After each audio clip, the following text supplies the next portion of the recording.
You exploded in shattering bits and pieces of heartbreak and landed all around. You are everywhere.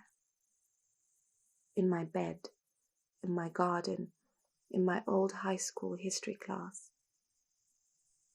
You are fog and patchy drizzle. You're Scottish weather. You're a vacation with problems at the airport. You're an unbuttoned shirt at an important meeting, and you're the headache you get from new glasses. You are November, forever ambushed by the company of cold rain and late trains, of freezing hands, of cracked lips and icy split ends. You're a wet bench, a sad birthday, a forgotten goodbye. You're a storming sea, breathing water in, breathing water out, kissing the moon's feet and getting louder and louder. I tried hiding you behind winter sweaters and summer dresses, but you found a way out. I trapped you in my watch and time stood still. You frightened me. You never let me sleep. You stole the themes of my poems. You are sunset, ignited with hues of angry red, and you are sunrise, clear, crisp, beautiful. You are the color of a bruise, not a wound. You are the noisiest of roommates, the dirtiest of lovers, dripping with the wet taste of lost innocence. I opened doors naively, thinking I could close them, and now I wouldn't go back to an unopened ribcage, an unkissed neck, a thoughtless body. You changed me. I went from nothing to everything in the blink of an eye.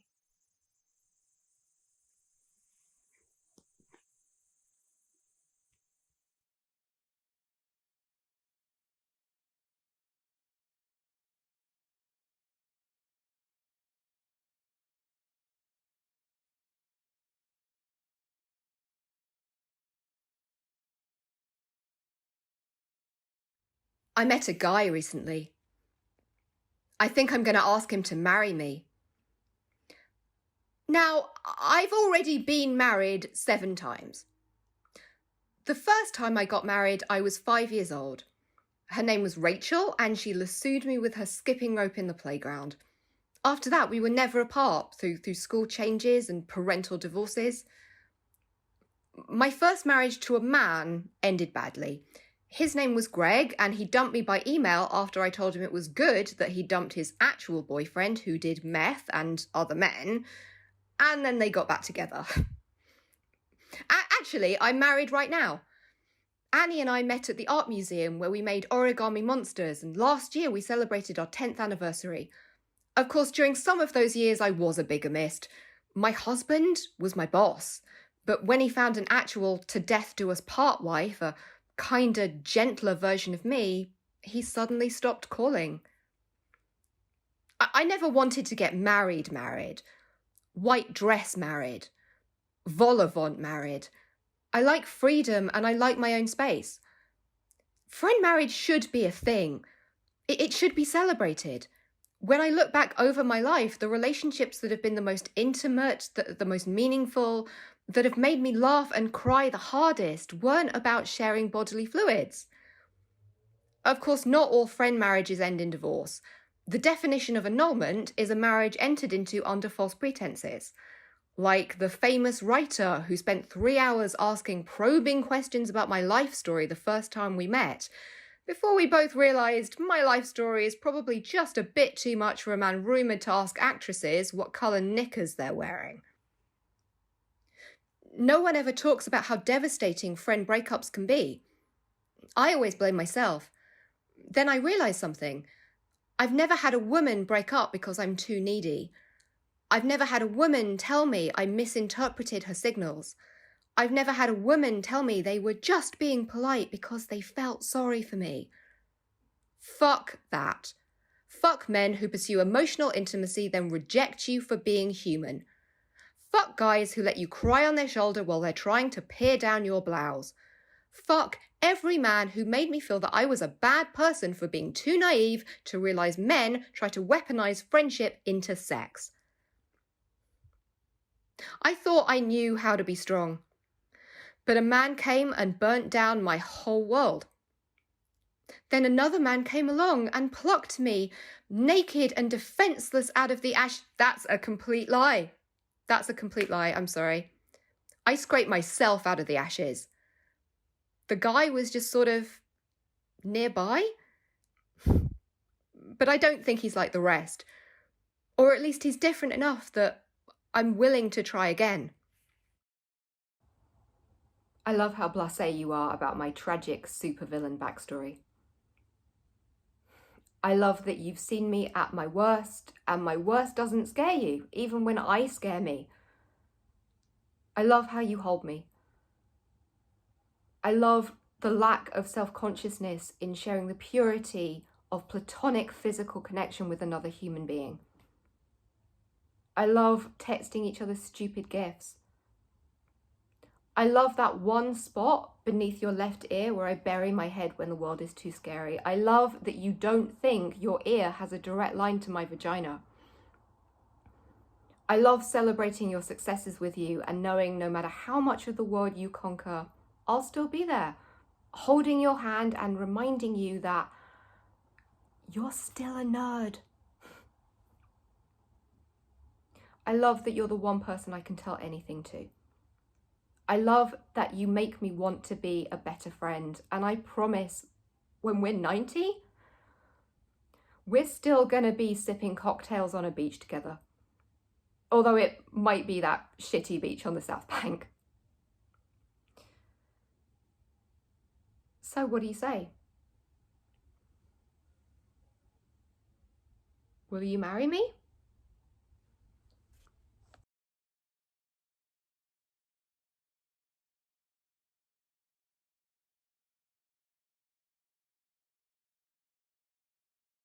Several years ago, I found this screwed up piece of paper on the side of a road. I figured nothing much lasts in this city, so I took it, and I've had it under my pillow ever since. It's a handwritten letter signed Evelyn L. I've never had a clue who she is, or if any of it's true, but I guess I find it kind of comforting, although it is a sad story.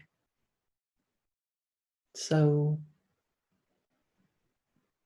here's what it says. When I first got to know you, my love, I couldn't describe how I felt. You were a newcomer at the start of the year, although I'm sure I saw you before then, maybe in the cafe near where I used to live. We were hired for our imaginations, of course. The company wanted each of us to create a vision of the future. Then they'd choose the most inspiring of our worlds and use it to stand out from all the other consultancy firms. I tried to make you feel welcome. I wanted to make sure you were part of my life.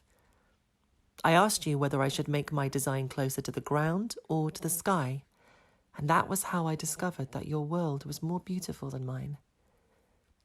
The future I wanted to live in was all made of small spaces, structured and straightforward. For you, it was a labour of love. You imagined one perfect scene, a place from where you would never need to escape. The ruins of a town encircled by a garden, awash with rain, the whole horizon open. Enough shelter here and there that I would never have to get wet unless I wanted to. But I'd never have to stop being outside either. The directors of the project didn't like your world. They said you hadn't followed their brief. Too uncomfortable. What were people meant to do with all that space? I knew I should have left it, but I couldn't. I said you chose her for her vision, and this is the world she wants. And you said, with a smile, listen to her. She lives in the future. And that made me realize that what I wanted was for your world to be mine. Since you slipped away, I've searched for you every day. But this world is so much bigger than I can imagine.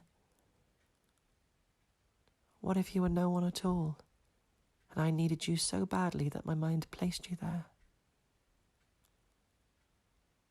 Don't answer that. I keep picturing what the future will be like when I find you. I keep making you the figure that brings life to my work. I keep going through every same old day, knowing how you would have made each one different. All of my worlds have you in them, except for this one. That's all it says.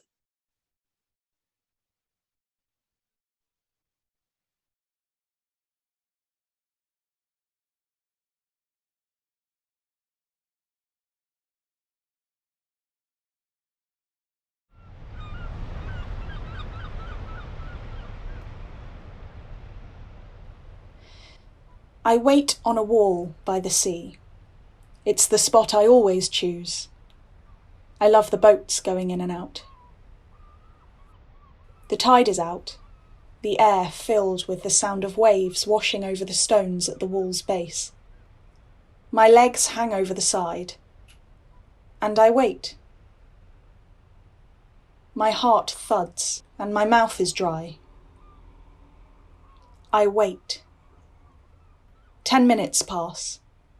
I check my phone. Nothing. A speedboat zooms past. A child's laugh and a seagull's cry. The smell of salt water fills my nose. Another boat. A sailboat this time. Quiet. Still waiting. Then footsteps. I turn. He's there, running over the road towards me. He brings the usual cone of chips. Our tradition. Familiar. Warm. I take a breath. Long and low. What is it? He says. Nothing. I look away. I can't do it. I need to do it. I have to do it. You sighed. He looks at me with worried eyes. I can't do it. I have to do it. Heart racing. Deep breath. I think I might be bisexual. I say it plainly, quickly. I don't look at him, choosing to watch another boat instead. A red one this time, with a big sail. More waiting. The worst wait yet. He shifts.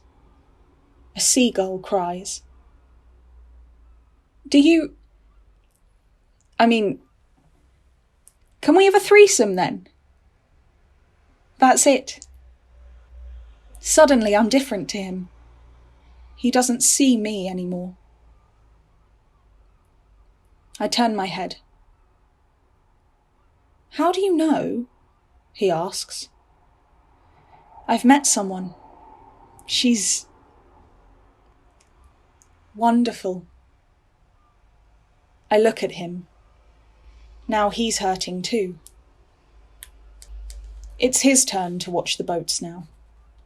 A big car ferry churns the waves.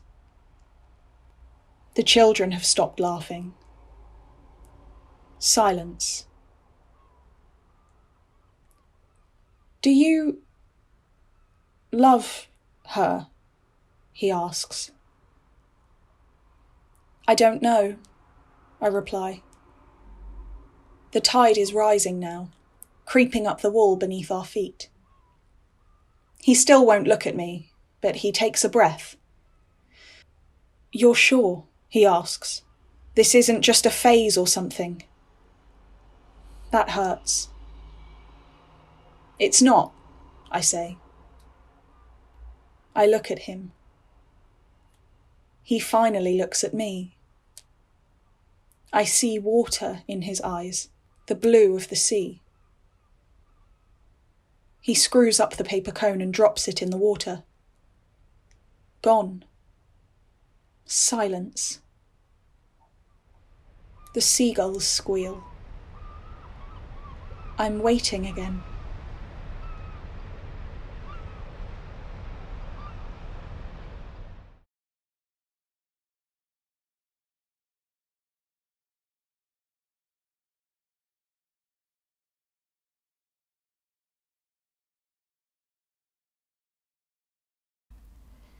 It's been 365 days since you held my head in your hands, looked me straight in the eye, and promised me everything was going to be okay.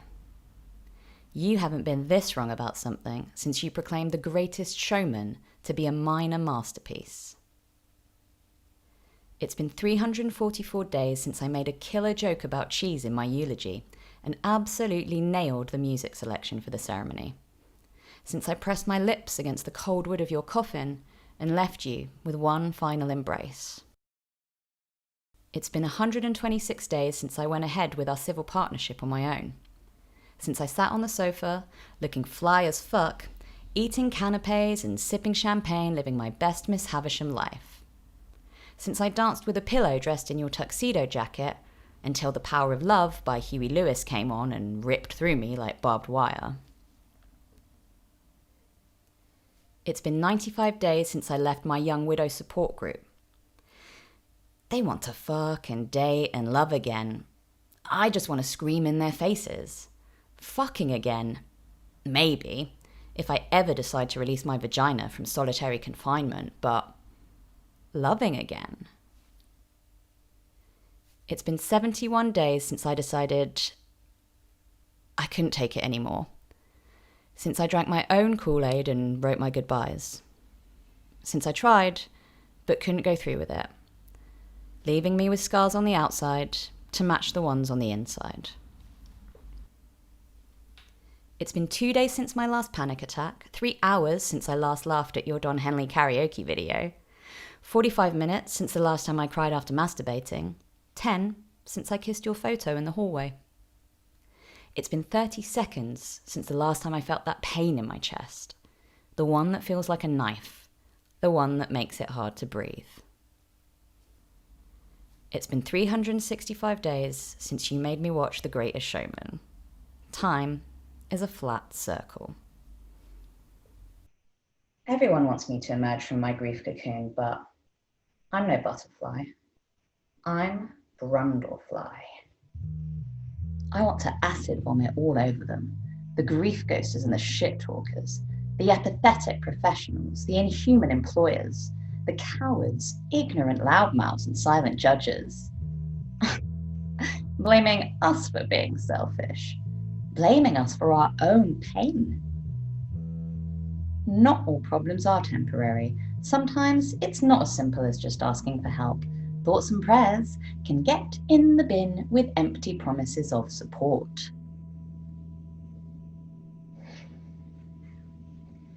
It is nothing like a breakup. Our relationship didn't die. You did. No one commits suicide. It is neither sin nor crime. You were my light. and I'm learning how to see in the dark.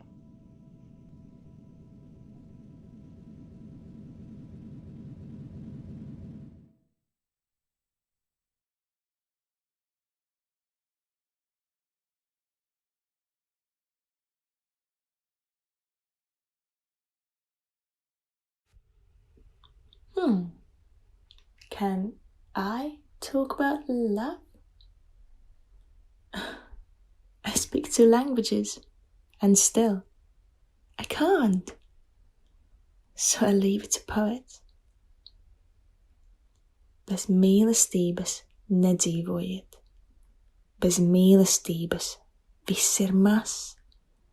Bez mīlestības dūmo krāsnis un maizi negriež nazisas. Mīlestība is closer to heart. I teach Billy to call me my sweet. Mans mīļumiņš.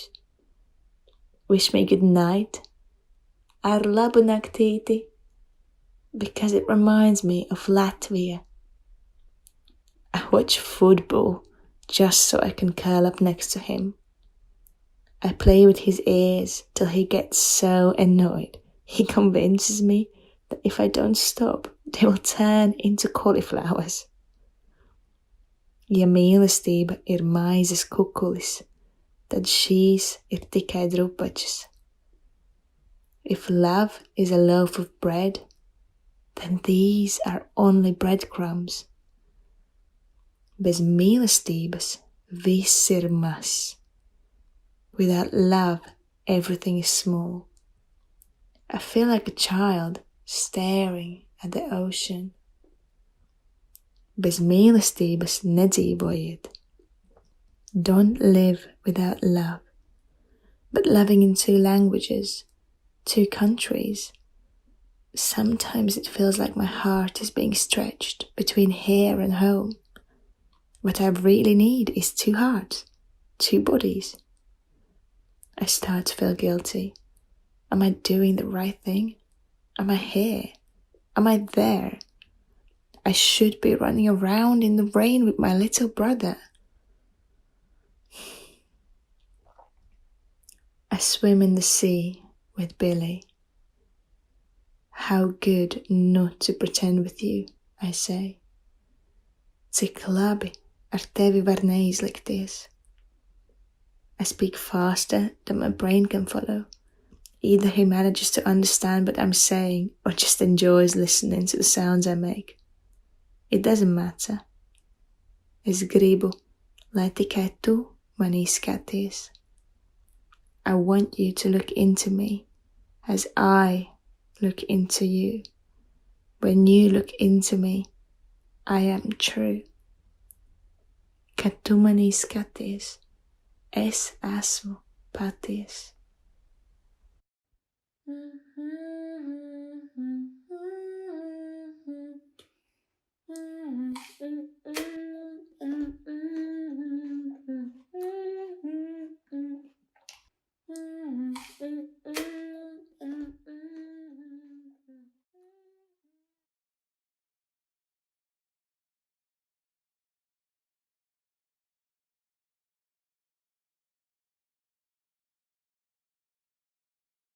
My niece has been living with me in lockdown.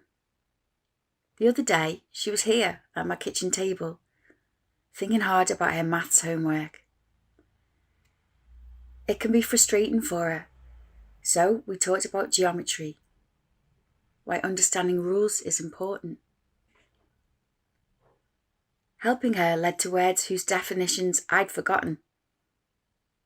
To tessellate, to fit together in a pattern with no spaces in between. I tessellated. I fitted within the geometry of tradition. A familiar pattern. Work hard at school, go to university, get a job, get married. Multiply. I wanted to comply, but there was no safety in the precision of these rules. Their outlines became walls within which I was no longer able to recognise what I was seeking. after years of aligning with rigidity, an accident changed me. But then, despite the enormity of constant pain, I found there was still space for the altered sensation of unexpected love. The delicacy of another woman's body allowed me to start feeling. Tiny curves, minute homes for my fingers to wake up in. I tumbled into the fluidity of emotion that replaced everything I'd been surrounded by. But there is a tenuous edge between loving and possessing. I found new lessons. You can't draw someone else's outline based on your design. I learned to find my own form. I discovered my many sides and how to occupy my own space.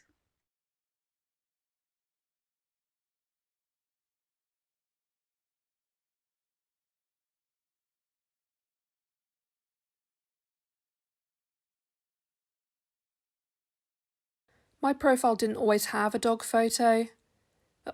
Technically, I don't have a dog, but my brother and sister-in-law adopted a mongrel recently. I'm not the biggest fan, as it farts every time it falls asleep and has tried to nip my ankles one too many times for me to ever warm to it. But I suppose it could be seen as cute to the ignorant eye, from the correct angle. I selected an image of it my brother had sent me, one where it's fresh out of puppyhood and his bum is sat firmly on unspoilt newspaper. Its eyes are black as coal and wide with curiosity. Cute. It did a massive crap on the newspaper just after the photo was taken, but such inconvenient truths don't have a badge and a Tinder profile, so I elected to leave it out. I attached this image to my bio. My matches doubled within the hour. What an adorable little guy. Mike, 32, 5 miles away. Ah, he's almost as cute as his owner. Freddie, 24, 2 miles away. Perhaps I'll buy the dog a chew toy the next time I visit my brother. When I first offered myself for romantic scrutiny on an app, I made sure every photo I uploaded was one of me smiling. I've always tried to be carefree and fun-loving in real life, but Adam, 28, 4 miles away, will never know me in my day-to-day life. One night I thought exactly that when I awoke in a cold sweat. Perhaps I seemed too fun-loving and carefree. I did not provide enough evidence of shades of grey.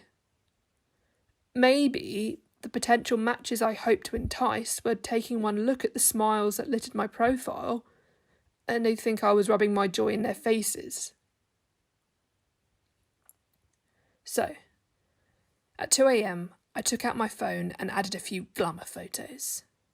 One of me staring off into the distance, one of me smouldering at the camera in a way I hoped was sensual. I awoke to a new message from Kyle, 26, 3 miles away.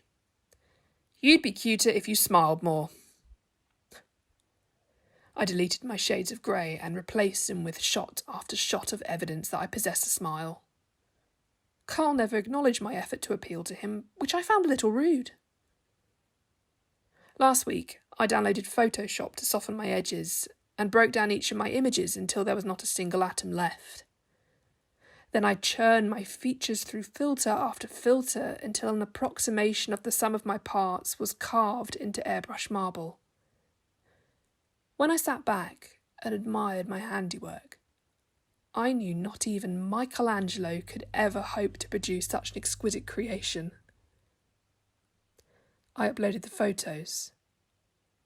A message from Isaac, 41, 7 miles away. What's your dog's name?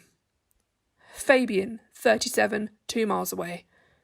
I'm more of a cat person myself. I stared at my reflection in the mirror, and an ugly duckling that I'd barred from my profile stared back. My mother used to whisper to me that I radiated a light that not many people had.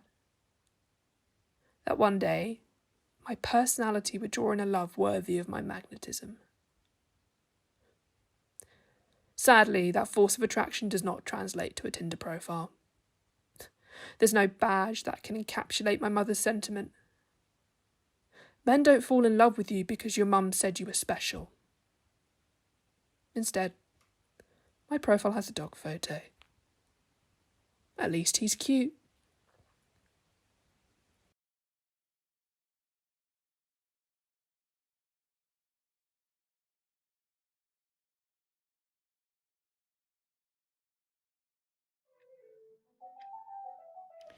He's sleeping, cradled by the afternoon.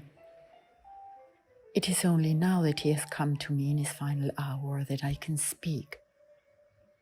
I've always struggled with words. Better to keep silent.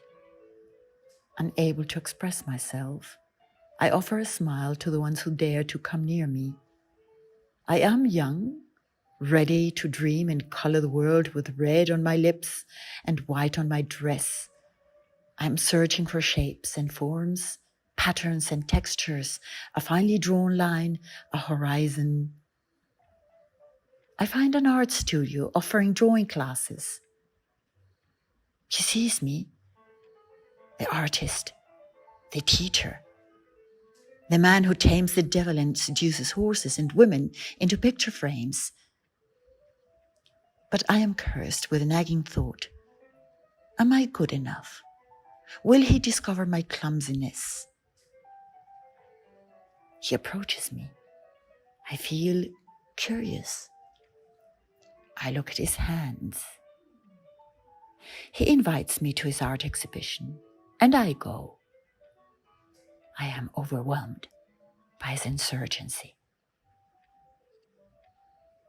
One time, I stay the night. I want to understand him. But his mind rebels. I want to hold him, but he's restless. I want to hug him, but he's a tiger. I surrender my body to his paws. I offer him my faithfulness. He gives me his love, but not his loyalty. He gives me his mystery, but not his clarity. He gives me his friendship. Be free. Libérate, he says. I run away, wounded by his wildness. But the bond of blood that runs through the veins of our children tethers him to our lives. Over the years, I wear a shawl of rage, an apron of hate, a shirt of regret, until it comes on his dying day, and I find the words I've always held inside me, and I say them when he cannot hear me. I love you. Te amo.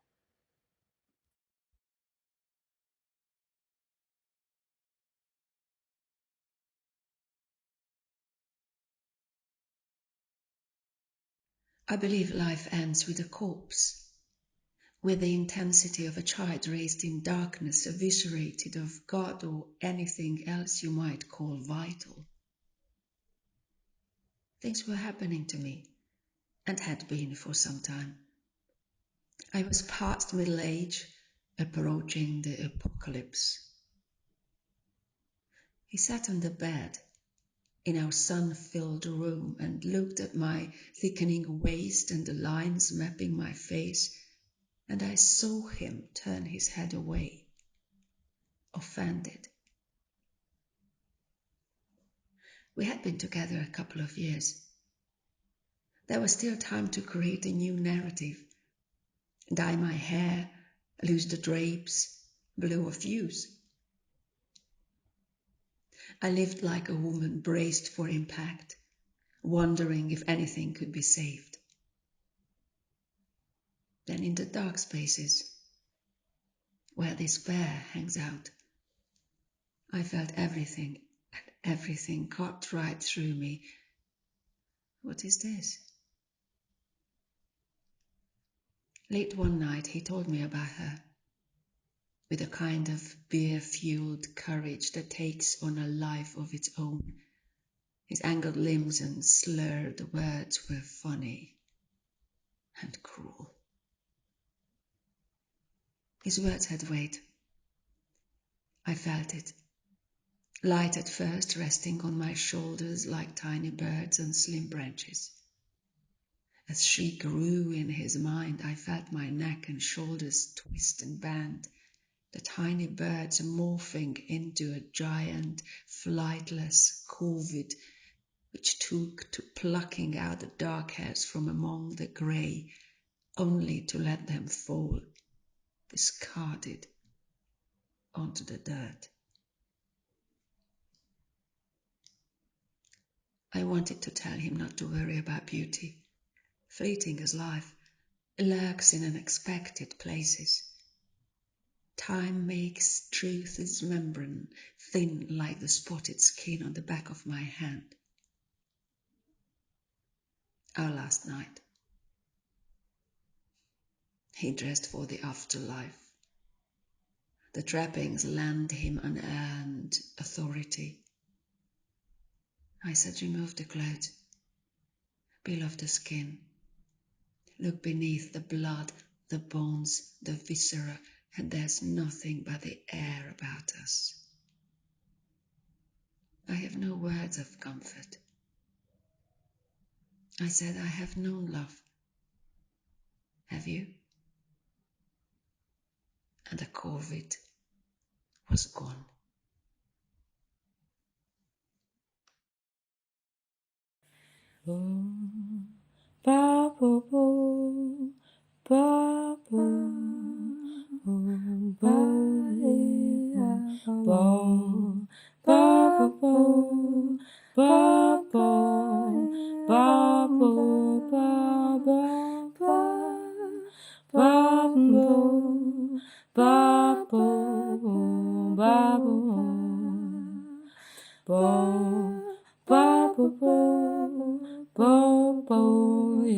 Ba